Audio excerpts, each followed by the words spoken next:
বাইন মাছের কষা, বড়া দিয়ে কচুর শাক এই দুইটি রেসিপিই আজকে তোমাদের সাথে একটা ভিডিওতেই শেয়ার করব। Hello guys, welcome to my YouTube channel. আজকে যেই দুইটি রেসিপি তোমাদের সাথে শেয়ার করব তার কিছু উপকরণ কিন্তু এখানে রাখা আছে। প্রথমে পেঁয়াজ রসুনের পেস্টের মধ্যে এলাচ, লবঙ্গ, দারচিনি দিয়ে কিছুক্ষণ রেখে দিতে হবে। এছাড়া এখানে রয়েছে আগে থেকে কেটে রাখা বাইন মাছ, মটরের ডাল বাটা ও কেটে রাখা কচুর শাক। এরপর কড়াইতে তেল গরম করতে দিয়ে আগে থেকে বেটে রাখা মটরের ডালের মধ্যে পরিমাণ মতো লবণ দিয়ে হালকা করে মেখে নিতে হবে। এবার কড়াইয়ে তেল গরম হয়ে গেলে বড়া আকারে মটরের ডাল গরম তেলের মধ্যে ছেড়ে দিতে হবে।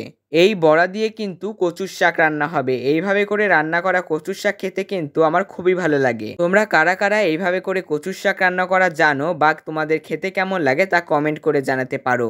আর যারা বড়া দিয়ে কচুর শাক রান্না করে খাওনি তারা কিন্তু বাসায় একবার হলেও এই রান্নাটি ট্রাই করো। বড়াগুলো কিন্তু অনেকটাই হয়ে এসেছে আর এইদিকে আমার বোন ছাদে গেল গাছ থেকে তেজপাতা পেড়ে আনতে। এই রান্না দুইটি কিন্তু অনেকদিন আগেই শ্যুট করা হয়েছে, কিন্তু তোমাদের সাথে সময়ের অভাবে আর শেয়ার করা হয়নি, তাই আজকে শেয়ার করলাম। বড়াগুলো কিন্তু ভেজে নেওয়া হয়ে গেছে, তাই মা একটা আলাদা পাত্রে বড়াগুলো তুলে নিচ্ছে। আজকে কিন্তু তোমাদের সাথে প্রথম একটা ভিডিওতে দুইটা রেসিপি শেয়ার করলাম, তাই ভিডিওটি ভালো লাগলে এখনই লাইক করে দাও। এরপর কড়াইতে গরম তেলের মধ্যে তেজপাতা, জিরা ও শুকনো লঙ্কা ফোড়ন দিয়ে তার মধ্যে আগে থেকে কেটে রাখা কচুর শাক মা দিয়ে দিল।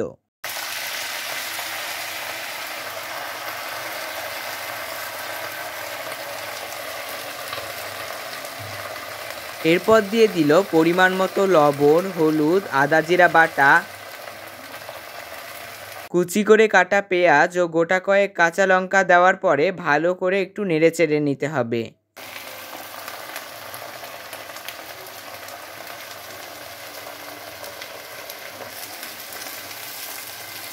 এখন একটু ঢাকনা চাপা দিয়ে আগে থেকে কেটে রাখা বাইন মাছের মধ্যে পরিমাণ মতো হলুদ ও লবণ দিয়ে ভালো করে মেখে নিতে হবে।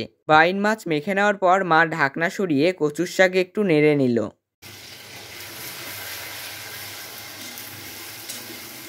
ভেজে রাখা বড়াগুলো মা কচুর শাকের মধ্যে দিয়ে এবার একটু নেড়ে নেবে।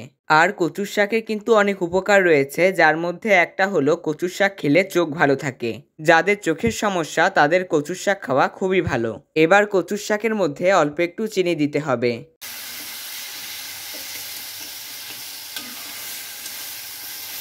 কচুর শাক কিন্তু রান্না হয়ে গেছে, তাই মা একটি আলাদা পাত্রে কচুর শাক তুলে নিচ্ছে। এই শাকে কিন্তু অনেক আয়রন রয়েছে, এই জন্য এই শাক খেলে রক্ত বৃদ্ধি পায় ও রক্ত পরিষ্কার হয়।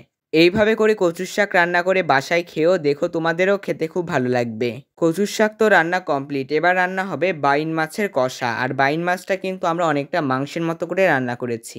এখন পেঁয়াজ রসুনের পেস্টের মধ্যে পরিমাণ মতো লবণ, হলুদ, ঝালের গুঁড়া ও তেজপাতা মা দিয়ে দিল।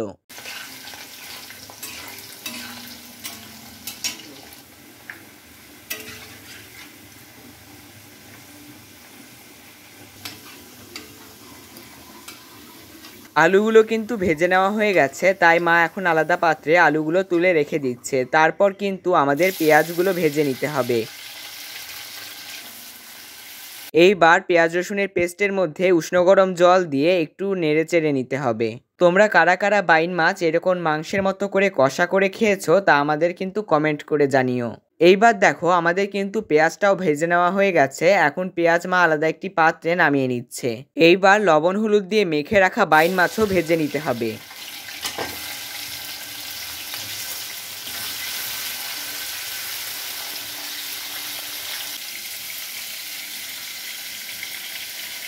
ভেজে রাখা আলু ও পেঁয়াজের সাথে একটু আগে যে পেস্টটা তৈরি করেছিলাম সেটা দিয়ে ভালো করে মেখে নিতে হবে।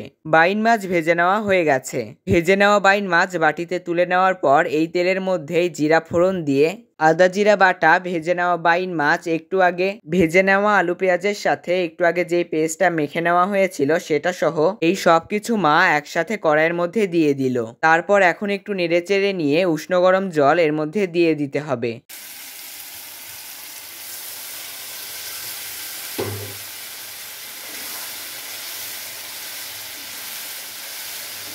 তোমরা যারা এখনও আমাদের ইউটিউব চ্যানেলটি সাবস্ক্রাইব করোনি তারা প্লিজ এখনই আমাদের ইউটিউব চ্যানেলটি সাবস্ক্রাইব করে দাও। এখন দেখো রান্নাটা কিন্তু প্রায় হয়ে এসেছে। যেহেতু এটা মাংসের মতো করে রান্না করা হচ্ছে তাই বাইন মাছটা একটু কষিয়ে নিতে হবে।